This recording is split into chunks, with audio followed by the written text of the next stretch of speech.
just that I mean, there's fast. always some type of injury. Like in football, as you go through the years from high school to college, like every player probably experienced some type of injury. Like, Oh yeah. Oh yeah.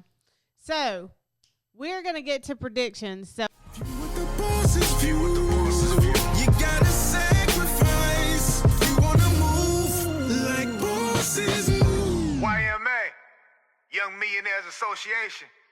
Yeah, see, that's the association. All right, guys, welcome to the YMA Nation podcast, Sports Talk Friday. for Sports Talk Friday. See, I was about Thank you guys for joining us today. If you're on, make sure you like, comment, and subscribe. I am Joe Wallace, and this is Rebecca Wallace. I think next time we should do like, this is Rebecca Wallace, and this is like Joe Wallace. Oh, okay. You know, Gotcha. kind of change it up a bit. Uh-huh. So, guys, we have a lot of good subjects to talk about. I am super excited.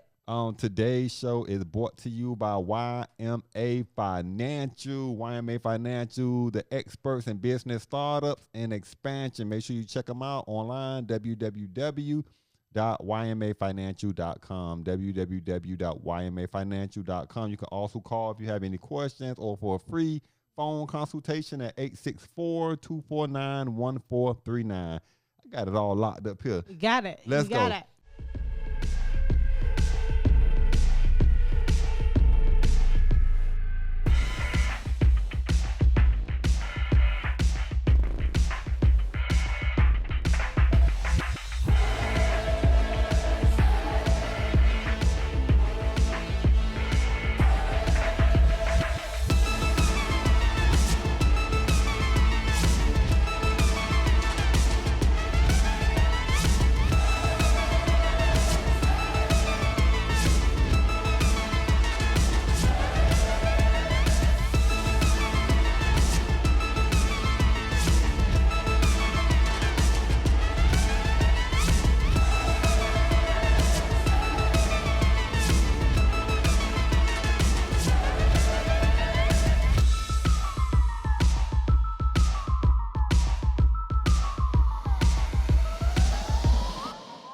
Sports talks, guys. So much information So coming much information. out, right? Let me start off because I want to start off with the buzz.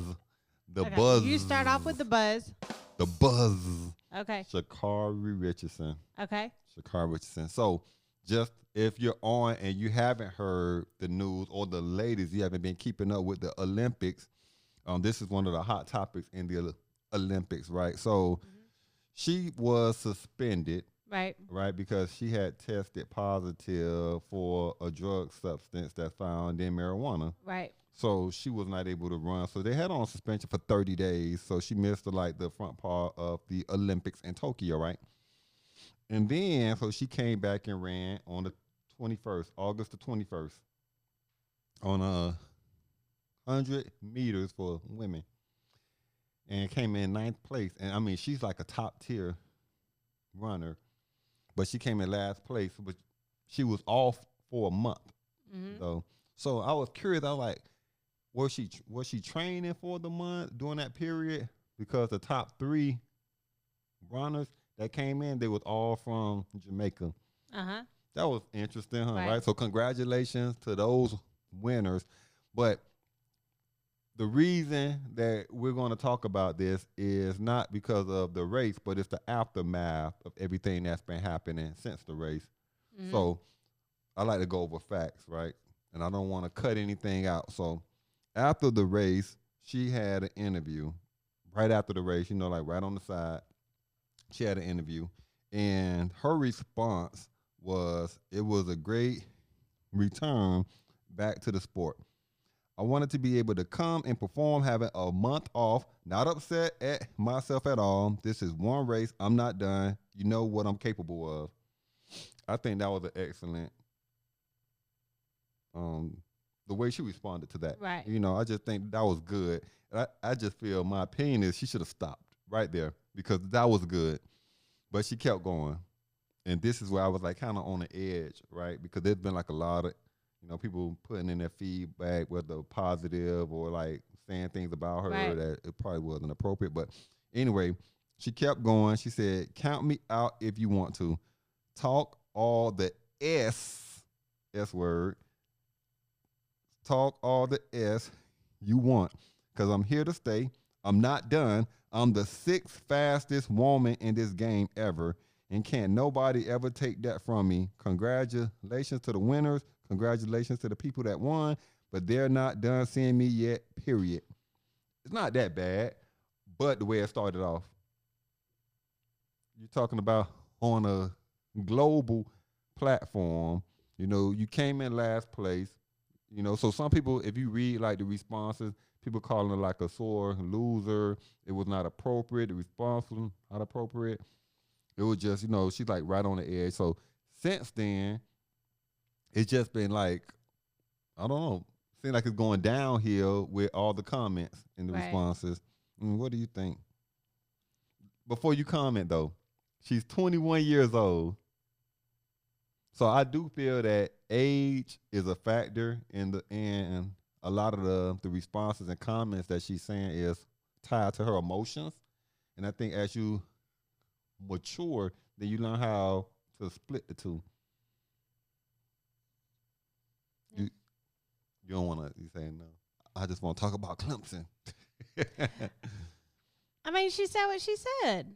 If that's the way she was feeling in that moment. Obviously, that's how she was feeling in that moment. Right, because if you go from, you're suspended, you have a race, you come in last place in the race, and you know that people are going to connect or try to connect the two, right? Or in some way, form, or fashion. And so I think that she was just trying to get ahead of people's responses. So I'm going to defend her also, because you got to always see everything from each point, each vantage point. Part of her frustration was Michael Phelps, the swimmer. He had tested positive too, like during his period being in the Olympics. And people felt that the punishment was more severe against her. So if this person go and rob a store and I go and rob a store and they give me 5 years and give this person 2 years, of course I'm going to feel like, okay, so what was the difference between how that person robbed the store, or like what happened between how it was done on their side versus my side, and why was I punished on worse? So I think that's just a very sticky subject. It is. And if you don't know all the details, then you really have to. So the last thing is, and this is one that I feel that is so Allyson Felix, she's a 11-time Olympic medalist. 11-time Olympic medalist. 11-time. So she was on the Jimmy Kimmel Live at night show, right? And they asked her, like, what? Well, Stephen A. Smith asked her, like, what message was she personally send to Miss Sha'Carri? And her response was, I want to say it, quote, unquote, "She's obviously been through so much, and I hope that she's supported. I hope the people rally around her." All positive, right? Obviously, she has a great personality, and she's brought a lot of attention to the sport. And I think she'll be in the sport for a very long time. I think just more than anything, for all athletes, there's so much that goes into it. So just give her support that she needs. I mean, I would think that's like 100% positive. The response from Sha'Carri was she posted a selfie on her Instagram story and put a caption that read, "Encouraging words on TV shows are just as real as well, nothing at all." So Say that again? she said her caption stated, "Encouraging words on." I started off checking it every other week, just like most people do. Then it got out of control. I couldn't help myself. I started checking it day after day after day. I didn't realize that I was becoming addicted until my wife said something.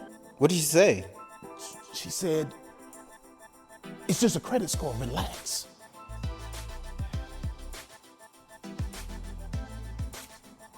Are you checking your credit score? Huh? Hold on.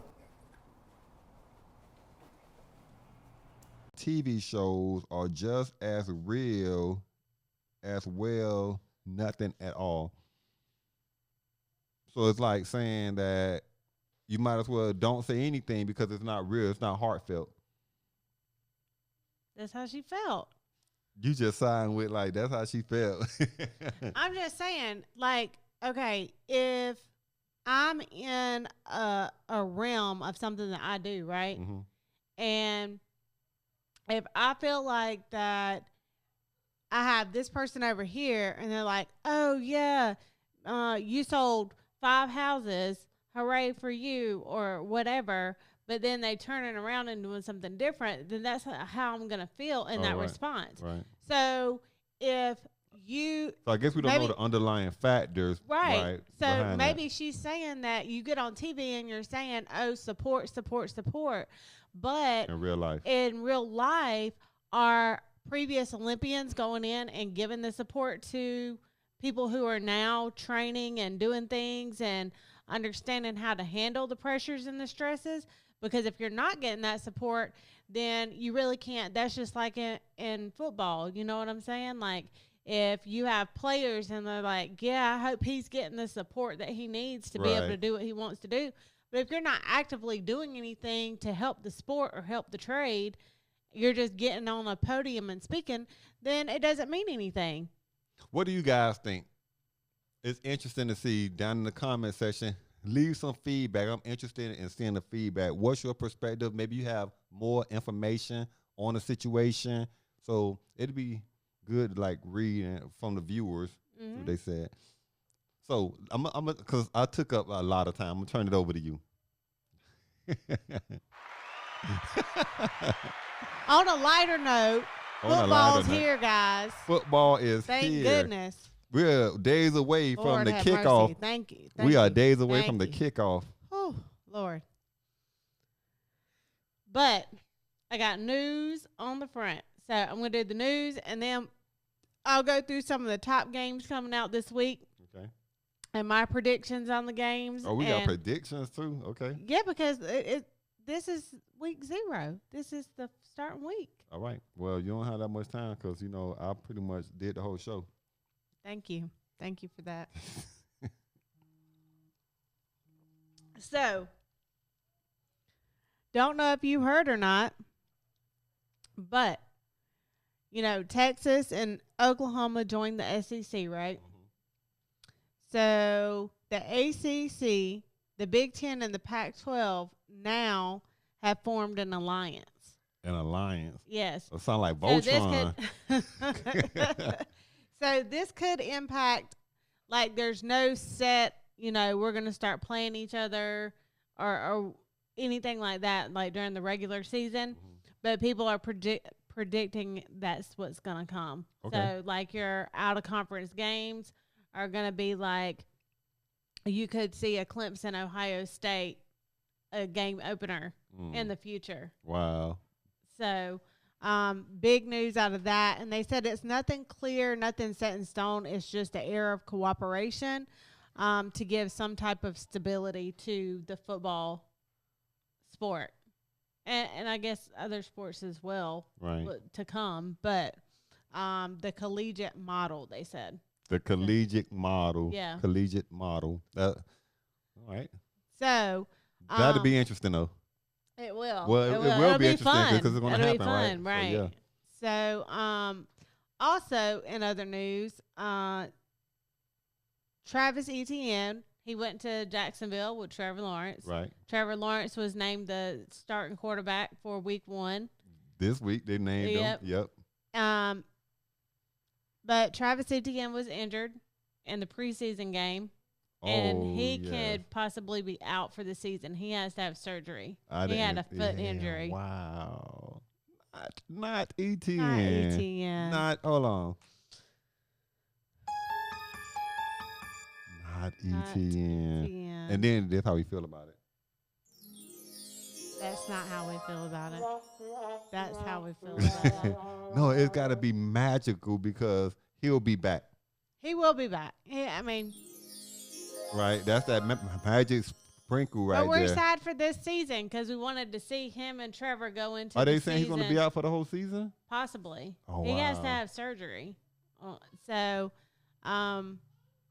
we wanted to see him and Trevor, get Yeah. it together. Season 1. Coming from Clemson coming together. From Clemson together. That experience that they have, the relationship they have together, and just boom, right out the gate. So- But man, Yeah. football is a tough sport. Football is a tough sport. You can get injured. What's crazy is on my son plays for Burns, and they were in a scrimmage game, and a kid got hit in the knee, and like the first series of the game, tore his ACL. Now he's out for the whole season. Wow, it's a You tough. know, Yeah, it's a tough. It's tough. Tough. And you did it, and you weren't even playing in a game. It was just a scrimmage game. I mean, fluke injury. Just that I mean, there's fast. always some type of injury. Like in football, as you go through the years from high school to college, like every player probably experienced some type of injury. Like, Oh, yeah. Oh, yeah. So, we're going to get to predictions. So, on the outro, I'm going to give y'all some predictions of the top games for this week. Okay. But the main game that we were talking about was the Alcorn State North Central that was going to be played in Alabama, where they're going to do the Battle of the Bands for the HBCU colleges. I did some research, so I wasn't very familiar with their football teams and stuff. So Alcorn State did lose all of its games last year. All it went. It only played, I think, like 5 or 6 games last year. So like 0 Zero and and- 5 yeah. or 0 and 6. And actually, North Carolina Central did not play last year. I guess they were one of the teams that opted Opted out. out of playing. Due to the COVID. But they did have a okay season in 2019. So I am going to take North Carolina Central to win that game. We'll see what happens. I don't know. You don't about know. that. But we'll go with it, right? It's hard because the teams that didn't play last year, like you don't know kind of where their stance are and what they've been doing in the off season and things like that. So I'm going to run down a list of predictions for you guys. You got anything else before I do. Okay. Before you go get ahead. to your predictions, because these are predictions from college football by Adam Kramer. So he sat down with Michelle Chester from NCAA.com, Okay. right? And she asked him like for his predictions for the 2021 college football. And I'm just gonna hit the highlights, the things that will have you like really?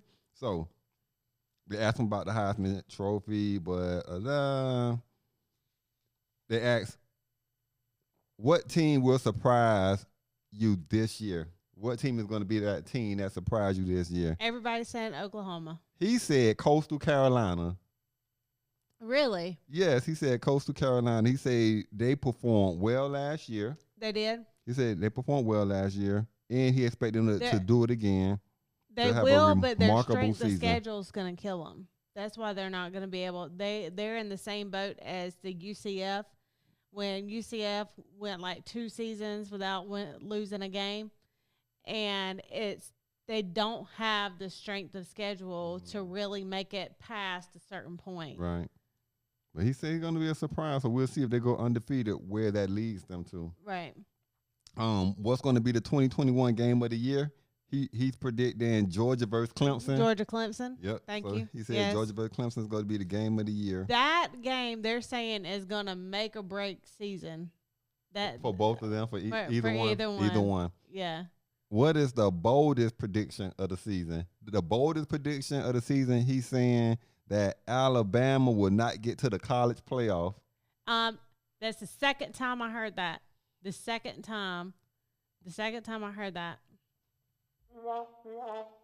I don't know. I don't know if I can agree with that one, that Alabama's not going to get to the playoffs. But he is saying why, the reason, because I want people to understand, because I know there's a lot of Alabama fans that are Marcus. I know there's a lot of Alabama He fans. just be calling you out, Marcus. It's gonna be all right. Yeah, because he's going to be on next Next week, right? yep. Because he's like the largest, the hugest Alabama fan I know. But so he says why is because that they lost their Heisman Trophy wide receiver.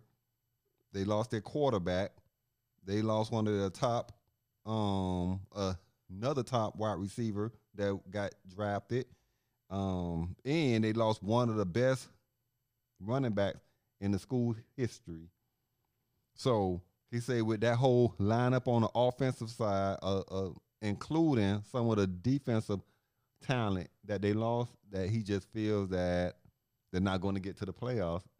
I just can't see that happening where Alabama don't get to the playoffs. Well, I'm just eager to see how they perform against Miami. I want to see that game to see how each team performs. So, which the first game is not always tell you everything. Right. But it will give you a glimpse of what a team's potential is. It will. I agree. And Yeah. I think both teams are going to come out and play strong. So it'll be a good. I mean that September whole 4th, that whole day, yeah, it's going to be a football day. It's going to be an this is exciting what you day. need to do September the 4th. September 4th. You just go to the store, Go to rack the up store, on food and drinks, and just sit. And find you a TV. Find you a TV. Stay right there. Make Just sure it's a TV with cable. all day. Yeah. Make sure the TV they got access to watch the games. Or if you can do it through the app. Or through the app. Yeah. Make sure you have Make a sure TV you that you can connect to the apps. Yeah. The last thing is, what you're gonna like this. When I grow up, I'm gonna have like 4 TVs so that I can watch multiple games at the same time. Yeah. Instead of like having your phone and watching the then TV. he's gonna run away. Well, I'll run away now anyway.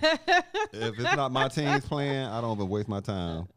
So the last one is I gotta give y'all the news. What teams will get to the playoffs? So what's going to be the top 4 teams that get to the playoffs? His prediction is going to be Georgia, Clemson, Ohio State, Oklahoma, and Miami. Ohio State. And Miami. Not what he said. He did not say Miami. But seriously, he said Georgia, Ohio State, Oklahoma, and Clemson. He said that's going to be the final 4 right there. Oklahoma may get to the playoff. I can see that. They're supposed to have a very good offense this year, and their defense is supposed to be better. I can see Oklahoma getting to the playoff, but they always get blown out. They can't. I don't know what happened. But anyhow, Georgia, Kirby Smart's going to mess that up somehow. They can't get, he will do something to mess it up. He predicted Georgia to win the championship. They ain't going to win the championship. He predicted Georgia to win the championship. That means that they're probably going to beat Clemson on September 4th. Let's hear your predictions. All right, let's go. What's the prediction? All right. So, Nebraska, Illinois. I have Nebraska. Hawaii, UCLA. Over there on the West Coast. UCLA. Okay. UBA versus Jacksonville State. UAB. You go with UAB? Okay. Are you going with Jacksonville State? I'm going with Jacksonville State. UAB. And then we have the Citadel versus Coastal Carolina. You were just talking about Coastal. I'm going to go. Coastal. I like the Citadel, but I'm going with Coastal Carolina. Boise State versus UCF. Boise State. USF versus NC State. NC State. East Carolina versus Appalachian State. Appalachian State. Look at us. We are aligned. Ohio State versus Minnesota. Ooh, Ohio State. And UNC versus Virginia Tech. Virginia Tech. UNC. Oh, UNC, yeah, because UNC did good last year. Yeah, duh. But we was almost there. Guys, thank you so much for joining us today. I'm going to take it out with the music. Take it out with the music. I'm going to take it out with the music, guys. Thank you so much for joining us Y'all today write on all that down. Sports Just Talk, rewind and Sports write. Talk Friday. Yeah, and then she'll be back to see, based Who on her won? predictions, who actually won. Yeah. Because last year, she, like, sucked at it. Like, she would predict, and none of the teams that she predicted would win. I don't have to take this. And it was just like, oh, like, how about you just never do predictions? Actually, you're not supposed to be doing any predictions. So we're going to have to do the edit and cut out that last segment of you doing predictions. Whatever. I got this. No, she do pretty good at predictions, seriously. So, guys, make sure you like, comment, Subscribe. and subscribe if you're not subscribed yet to the channel. And make sure you check out Good Vibrations, the hit single. Yeah, the hit single down in the description. So make sure you click the link, check it out. Hashtag YMA Nation down in the comment section so you can be in our cash drawing every month. And we will see you on Monday, right? Monday. Wealth Building Money, guys. So enjoy your weekend. We will see you then. With the boss's view, you gotta sacrifice. You wanna move like bosses move. YMA, Young Millionaires Association. Yeah, see, that's the association. Joe.